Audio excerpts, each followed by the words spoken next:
खाकीचा वचक संपला. सुधागड तालुक्यात चक्क पोलीस पाटलालाच लोखंडी रॉडने बेदम मारहाण. 8 जणांवर गुन्हा दाखल. रायगड जिल्हा पोलीस अधीक्षक आंचल दलाल यांनी या प्रकरणी लक्ष देऊन कडक कारवाईची कुटुंबाची मागणी. रायगडच्या सुधागड तालुक्यातील नेरे गावच्या बसस्टॉप जवळ एक अत्यंत धक्कादायक आणि कायदा आणि सुव्यवस्थेचे वाभाडे काढणाऱ्या घटनेत गावातील कायदा सांभाळणाऱ्या पोलीस पाटलावरच जीवघेणा हल्ला करण्यात आल्याची घटना उघडकीस आली आहे. या प्रकरणी पाली पोलीस ठाण्यात एकूण 8 आरोपींविरुद्ध गुन्हा दाखल करण्यात आला असून परिसरात प्रचंड खळबळजनक वातावरण निर्माण झालंय. या गंभीर घटनेकडे रायगड जिल्हा पोलीस अधीक्षक आंचल दलाल यांनी या प्रकरणी गांभीर्याने लक्ष देऊन आरोपींवर जलद आणि कडक कारवाई करावी अशी मागणी पोलीस पाटील यांच्या कुटुंबियांनी केली आहे. मिळालेल्या सविस्तर माहितीनुसार फिर्यादी चंद्रकांत नथुराम पोकळे हे नेरे गावाचे पोलीस पाटील म्हणून कार्यरत आहेत. 10 जुलै रोजी रात्री 8:45 वाजण्याच्या सुमारास चंद्रकांत पोकळे हे नेरे गावच्या बसस्टॉप जवळ उभे होते. यावेळी आधी केलेल्या एका तक्रारीचा जुना राग मनात धरून 3 मोटरसायकलवरून आलेल्या तरुणांनी त्यांना अडवलं. त्यामध्ये अनिकेत अनंत पाठारे यांनी आपल्या हातातील लोखंडी रॉडने पोलीस पाटलांच्या कपाळावर आणि हातावर जोरदार वार करून त्यांना गंभीर दुखापत केली. तर दुसरा तरुण रोहन रोहिदास राऊत यांनी लोखंडी रॉडने त्यांच्या डोळ्यावर आणि पोटावर मारहाण केली.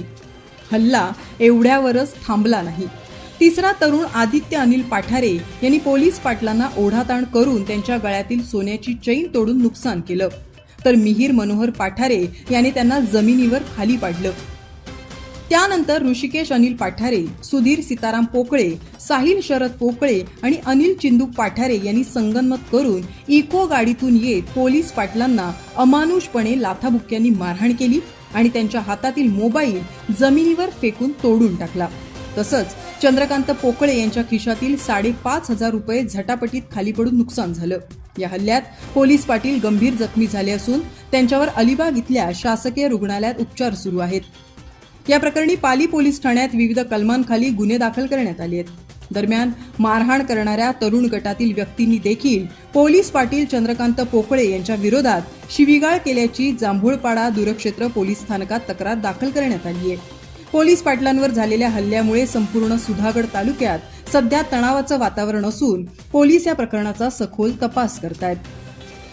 दम्मशील सावंतसह न्यूज ब्युरो, रायगड.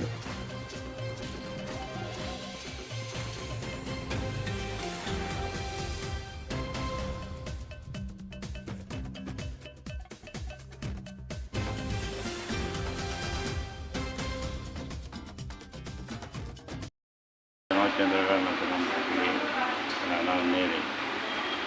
मी पोलीस पाटील नेरेगाव. मी परळीतून शाळा 8:15 वाजता 9:15 वाजता घरी जात असताना माझ्याच गावातील 8-9 तरुणांचा बोलका माझ्या बाईक घेऊन माझ्या समोर आले आणि मला अवश्य वाटत शिवीगाळ केली आणि त्यांच्या हातात असलेल्या रॉडने मला मारायची सुरुवात केली. त्या मारानेच मी खाली कोसळलो. तसेच आजूबाजूचे 4-5 जण त्यांनी लाथाबुक्क्यांनी मला मारहाण केली. तरी त्यांच्यावर कठोर कारवाई होईल. मी आत्ता अलिबागला सिव्हिल हॉस्पिटलमध्ये उपचार घेत आहे.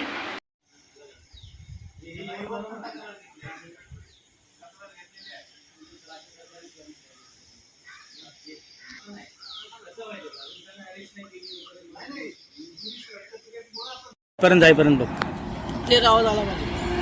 परवा रात्री काय झालं?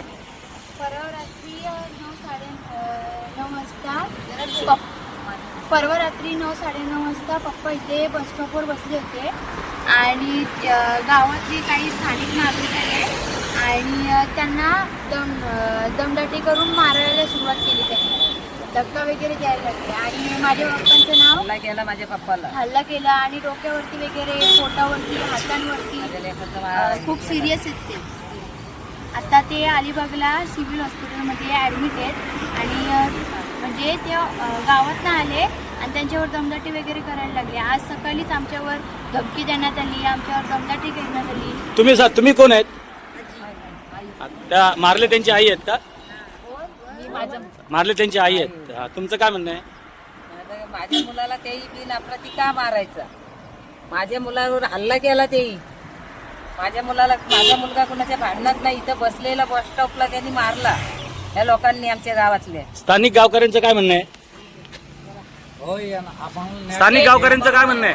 ते गावचे पोलीस पाटील होते आज त्यांच्यावर हल्ला होता. ते सर्वसामान्य नागरिकांना पण धोका आहे ना त्यांच्यापासून, त्यांना न्याय मिळायला पाहिजे. म्हणजे तुमचं म्हणणं आहे की नागरिक पण सुरक्षित नाहीये? ठीक आहे. ते खुले